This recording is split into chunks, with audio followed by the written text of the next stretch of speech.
દીવના વણાકબારામાં શાકભાજી આપણા આંગણે આ કાર્યક્રમ અંતર્ગત વિદ્યાર્થીઓને શાકભાજીના બીનું વિતરણ કરવામાં આવી રહ્યું છે।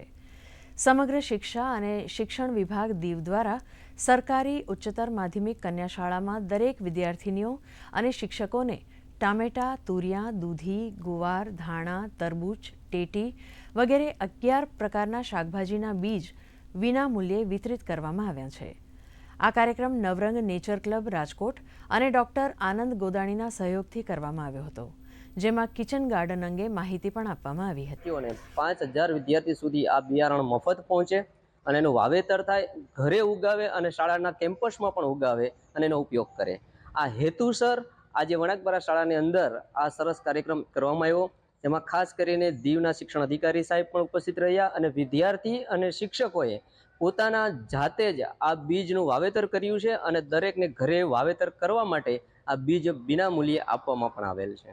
અમારો માત્ર એટલો જ હેતુ છે કે આખા આપણો ગામ, શહેર અને દેશ પણ આપણે કેમિકલ મુક્ત બને, એટલે કે આપણી શાકભાજીઓ કેમિકલ વાળી આવી રહી છે, તો આપણે આ એક નાનકડા એવા બીજને વાવતા જ આપણે કેમિકલ મુક્ત શાકભાજીઓ અને ફ્રૂટ્સ મેળવી શકીએ છીએ।